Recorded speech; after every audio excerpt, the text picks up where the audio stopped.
Welcome to the Antonio Parkinson Project. I am Antonio Parkinson. It's June, and it's Black Music Month.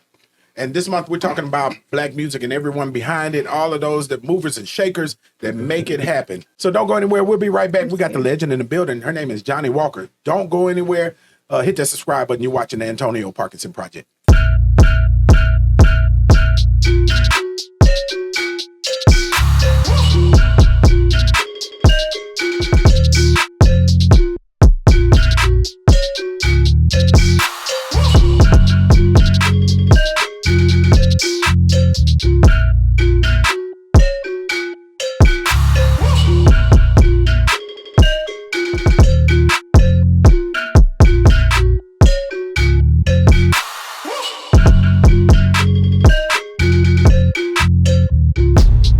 Welcome back to the Antonio Parkinson Project. I am Antonio Parkinson, and you're watching the fastest growing visual podcast in the Memphis market.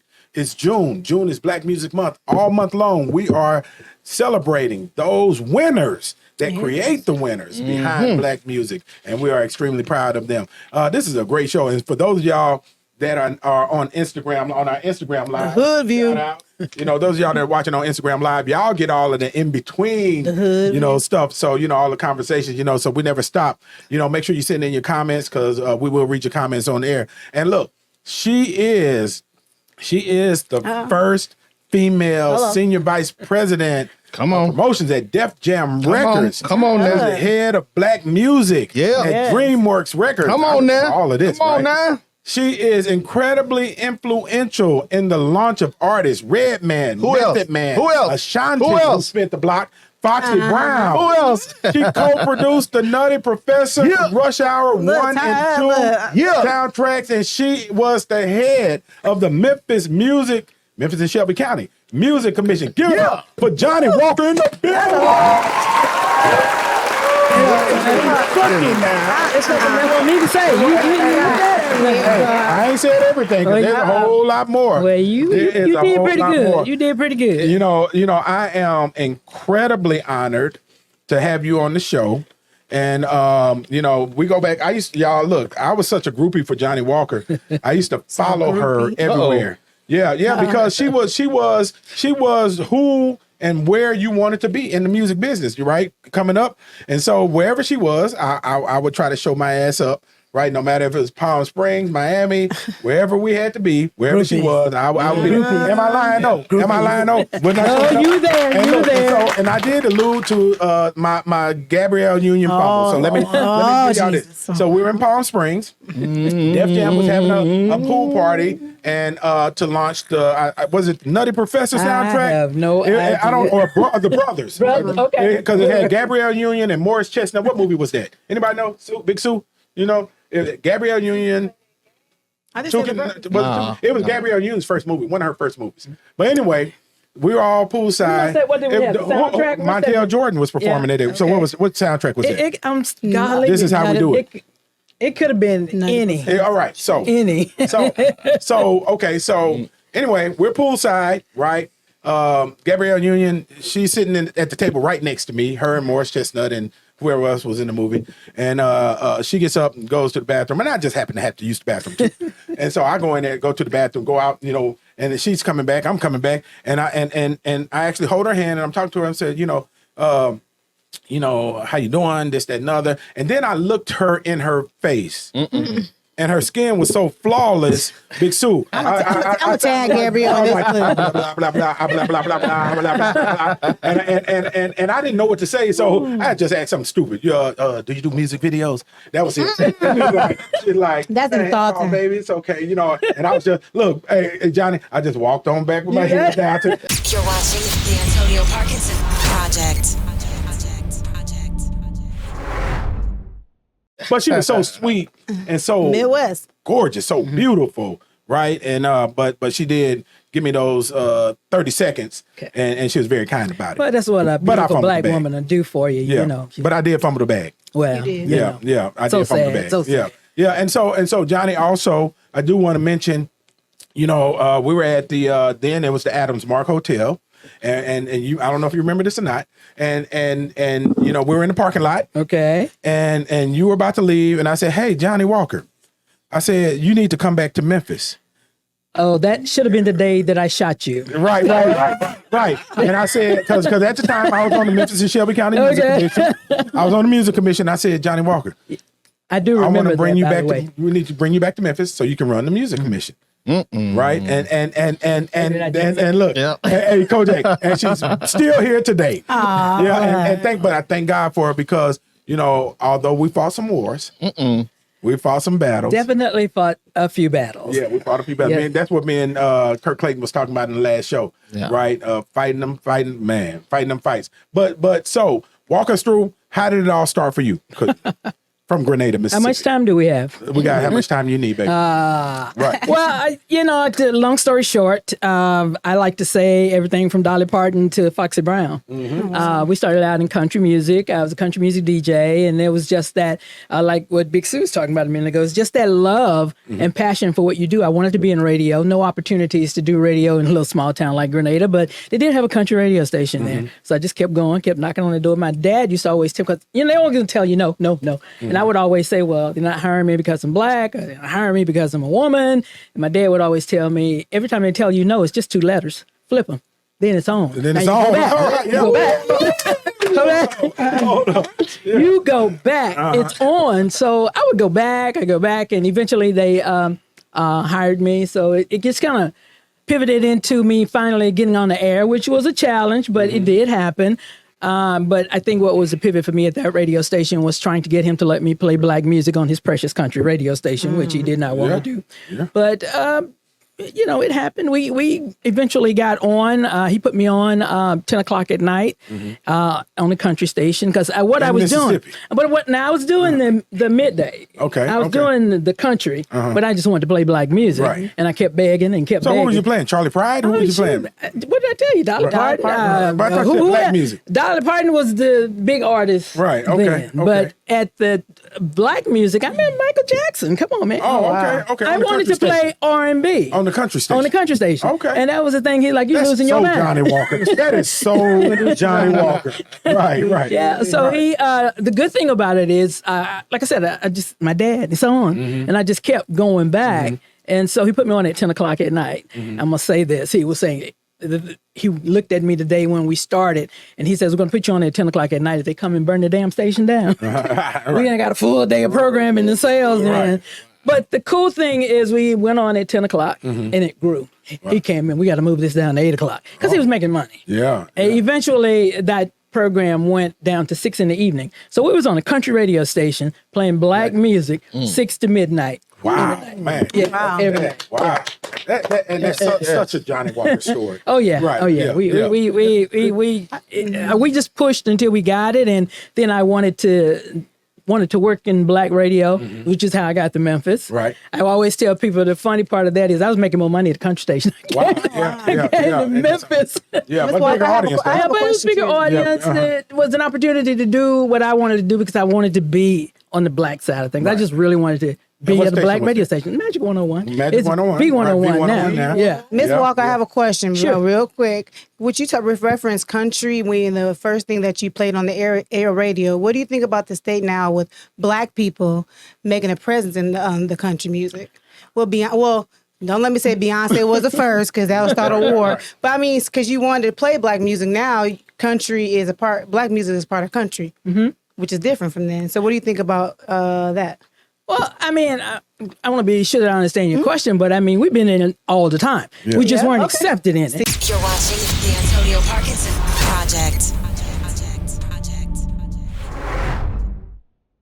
And there was not a lane for us. And what I always say is with country music, and first of all, they categorize all the music. Let's start there. Okay, we got country, we got pop, we got this, we got that. And so country never had to change. They've never. This is the first time that they've really looking at a serious change. They've never had to change. Right. Country's always been country. They were country and western. They shifted a little bit and became country, but they have never had to make any real adjustments. Wow. Right. Never. Nobody penetrated that particular format. You know, there was no crossover into country. You didn't cross over into pop, or black artists tried to cross over into pop artists, you know, cross over to black, but there was never really anybody. If you was Dolly Parton, you was Dolly Parton. If you Will Nelson, that was that. And so they never really had to change. And so this new movement is really forcing a change upon them. And so they still were at a point, because there were a lot of black people playing. You know, you heard of Black Opera? That's all black artists, all black country artists. They were there, but not making a real impact. Gotcha. And so this thing with Beyonce, it just opened a lot of doors. So people have to look at it as a door opener for a lot of artists that before they didn't look at us as being able to really maximize in that format. I mean, you got a black woman with a #1 record on the country chart. Wait a minute. Okay, let's start counting the money. Yeah, and wasn't K. Michelle? Didn't she do it before Beyonce? But that's a big B thing. Slide over just a little bit. Let me look at Big Soup. Oh, Didn't K. Michelle do it before Beyonce did it? Yes. But didn't get the recognition, obviously. like I said, you couldn't penetrate. You couldn't penetrate. Okay, yeah. So you worked at Def Jam, in the peak years of Def Jam, Oh yeah, right? we were there during the very good years. We were there in the low years. I went there in '89. '89, right? So it was, you know, trying to get the wheels to turning. But we were there from '89 to the really great years. Yeah, so you know, if you look at '89, Coach, you know, me and you were DJing back then, you know, in high school and stuff like that. DJ. You know, so we're coming out of the Kings of Rock era with Run DMC and you know, and those are LL Cool J, and so So how did you get there? Oh, wow. I think I heard somebody talking, you said Kirk Clayton, somebody was talking about it earlier about the music conferences. Right. Because back then, no Facebook, no Twitter and all this stuff now. You had to go to the music conference for people to know who you are and what you're doing. Which ones were you at? Jack the Rapper, Impact, all of them? All of them. Right. Yeah. But this particular conference was the Impact Conference in Atlantic City. Right. And so here's the thing, Big Suga like this. Right. At this point, I am program director at Magic 101. That was the thing. They said women didn't program. And so I managed to be the program director there. I was program director there for 2 years. But anyway, to differentiate myself from K97, we didn't play rap. We played no rap. Right. Okay. None. Right. So we're at the conference. And so they just gang up on me. That's that program director in Memphis, and she's not playing our LL Cool J. She's not playing any rap music. Right. So they got really, you know, black man, black music, black company, black. That's a guy. What else you got? That's not what we do. We have to differentiate ourselves from K97 in the market, from K97. That was the big station. Right. So in order for us to win, we couldn't play the same thing that they were playing. Right. So they just was like, I mean, they must have threw everything with me. Everything that possibly a record company can say to a radio programmer to get this record on. Right. I had something for everything that they. That Monday, Russell called me and offered me a job. wow. That's amazing. The funny thing, the funny thing he said was, I need somebody to work for me that is just not afraid to talk. Because you all just talk. And he said the main thing is that you stood up for the station the whole time. Everything that I said, you had an answer for me. Right. He said, that's what I need. Yeah. He says, so I need somebody that believes in my company, believes in my music, that will just push regardless. I want you to come to work for me. Yeah. And I didn't want to take the job simply because I didn't know anything about the record industry. I knew radio. That was my whole thing, was radio. And he just like, well, what is it you don't know? I'll teach you. No, but I don't know the record industry. And so the big thing was, he called back with that number. I said, I learned the record.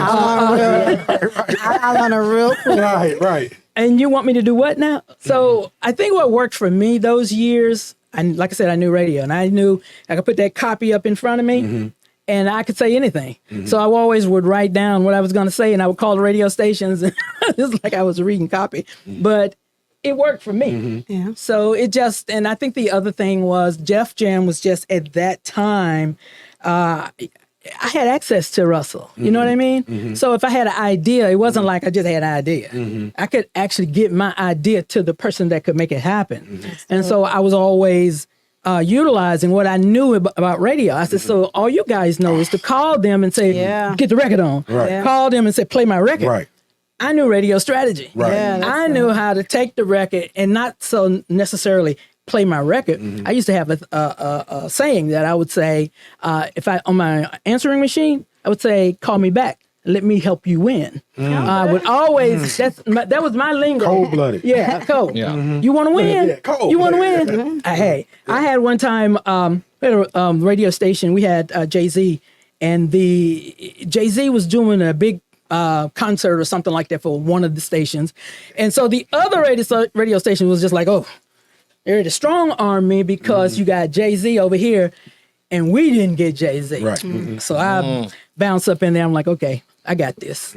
I gave them, not first class. I let them fly on Jay-Z's jet to the next show and had front row seats for the program director, the music director, the contest winner. Wow. But they flew on Jay-Z's jet. Right. So the other station didn't have that. Right. So everybody was happy. So I'm like, Man. they used to call me the chief negotiator. Because You are, right, and he is. You're watching the Antonio Parkinson Project.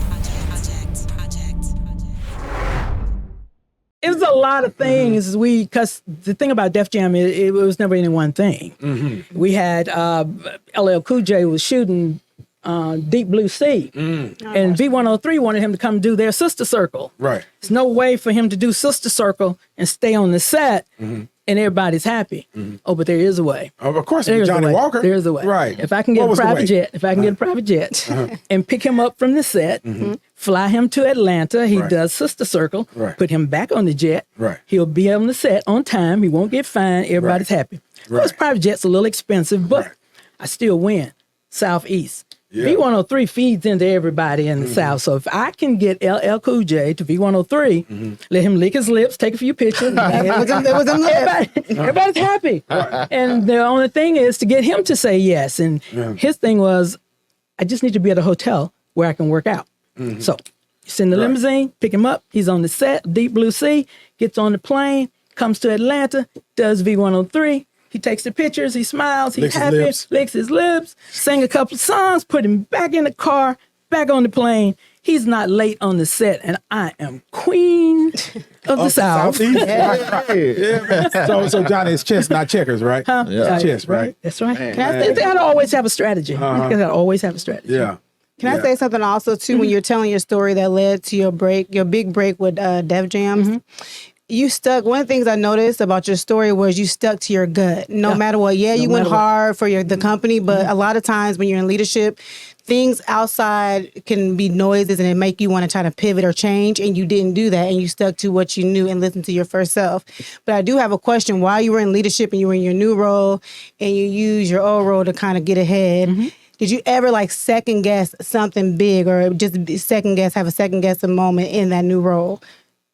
Or was there a time where you had a second guess, you feel like you didn't make the right decision? I second guessed, but I believed. Okay. And that's the difference. Okay. Because you'll second guess and say, I don't think this is going to work. I don't think this. But if you believe, and if you know you have done the work, you know you have put what you need to do to make this work, and you got everybody standing here believing in you. See, I can convince you that we should be doing this. Yeah. And I've done this. So I got to. Hold on. But you said a lot of stuff. I mean, you said a lot of stuff. That's what I'm saying. Look, I can convince you. Right. That's what I'm talking. That's confidence. Right. So even though I might second guess, I was so strong in belief in what I was doing that I would never turn. I would never change. Even if it looked like shaky.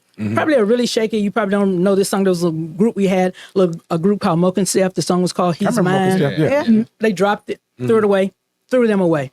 I got the song out. I said, no, this is a hit record. Yeah. And they was like, but it's like I said, just believe. If you believe, regardless of what they're saying, well, we're not even putting any money into this. It's really not about the money. It's about it's the hit record. But you got to believe. That's back to your gut, though. Hey. It's your gut. Your gut just been, your gut been gutting. That's not the thing. What's your gut? Let me ask you this. Now, we ain't even talk about the music commission. Okay. But I mean, right. I mean, but what about them times though, where you're a woman in the industry, right? In a male-dominated industry, and probably a male-dominated label, I would assume. So how did you walk up against that? The men, she don't know what she's talking about, or no, we walk us through that, because I'm sure there were moments. You're watching the Antonio Parkinson Project. I'm gonna be very brief because first of all, I was raised by a very strong black man in Mississippi, and he always taught me the way the package is presented determines how the package is accepted. Damn. So We're gonna walk off on that one. I gotta play this whole. Yeah. I gotta play this whole thing back. And get if I this. walk in there timid, if I walk in there, Hello. Yeah. if I walk in there like I don't know what I'm talking about, even if I didn't know what I was talking about, when I went in there, I made you think. Right. Yeah. So Yeah. I never allowed anyone to call me by my name. I am Miss Walker. You don't know me like that. You don't have that earned familiarity. Yes, right. You don't know me like that. You don't. You haven't earned the right to call me Johnny. My name is Miss Walker, and I would the way that I made it catch on when people would say something to me, because you're not talking to me. Right. My name is Miss Walker, so it stuck. Yeah, Everybody's demand calling respect. me, Miss Walker. Yeah. So it was just things that I did that carved out the place for me because I knew where I was. Then a lot of people had already told me, oh gosh, are you going to this company? You're running your career. You need to stay in radio. Golly, it's all men there. They're going to do this. They're going to do that. No, my dad taught me. Okay. My dad taught me. We're down to 30 seconds. Real quick, plug NABFEME. Tell them what about quickly, NABFEME. NABFEME. Yeah. NABFEME is the national. Well, Al Capone's gonna talk about all this other stuff. You know, talk about my stuff. right. NABFEME. Real quick, NABFEME is the National Association of Black Female Executives in Music and Entertainment. It's a nonprofit networking empowerment resource base for women who are pursuing careers in music and entertainment. We teach, we try to teach, we try to share, we try to empower, we try to inspire. I say try because sometimes people don't listen, but that is what we do. And we're in 20 markets around the U.S., 2 outside the U.S., Lagos, Nigeria, and Toronto, Canada. And the arm of that with music, I'm looking at this board here, is Women Who Jam. Women Who Jam. That's right. Women Who Jam is all female. It's a radio show, 1 hour, and we send it out to 30 stations. All right. Wow. So these are just something that I'm passionate about. Yeah. I'm passionate about empowering women. I'm passionate about teaching women. I'm passionate about teaching you what I know so you can grow. That's so you're going to be awesome. next. Yeah. You know, you take that seat. And I think that's something that is missing, that if we don't empower those younger people that's coming up, then part of it is our fault if our children or people that look like us don't get those jobs because we didn't prepare them. Yeah. That's awesome. Man, y'all give it up for Johnnie Walker. Yeah. I'm telling you, man. Look. I just, want to personally thank you, because you've had an impact on my life. Yeah, seriously, you've had an impact on my life. Well, I want to thank you. I mean, congratulations to you for Well, thank you. the Antonio Parkinson Project. And I got to do it, man, because see, Big Sue, it's not a lot of women that are in positions like that, especially in radio. So you had to congratulate her for the ladder that she has climbed. Yes, and my indeed. man Al Capone over there. Yeah, Capone. Yeah. Oh boy. Yeah, So it's a lot of great talent right here in Memphis. It absolutely is, and but I'm I appreciate you trying to spread the love, and we love Big Sue, and Big Sue, I love you. I love you, babe. But I do. But now I'm talking about me now. Okay, talk about you. Talk about you in the last 30 seconds. Right. Remind them. But I have to say this publicly though, because we spent a few years together, on the Memphis and Shelby County Music Commission. Yes, we did. And we fought a lot of wars, and we I had a chance to absorb all of this, and even the years before. When I'd be just standing next to her, sometimes, some of them years, she probably didn't know who the hell I was. But I was, if you felt your little knees getting weak, because I was sponging all of that knowledge off of you at the time. Right. But you have changed the lives of many, many people. Awesome. Right. I know you don't necessarily like to stand up and say, I did this, I did that. But she has been an incredibly positive influence and game changer for a lot of lives, and they're generational at that. For sure. Right? Yeah. You can go, whether it's an artist or another person coming up in radio, or someone like myself. I wasn't a state representative when I met you. No, you was not. That's right. You were not. That's right. And so, but I just want to thank you for everything that you have done for so many people, and we love you. We're proud of you. Give it up for Johnnie Walker. Yes.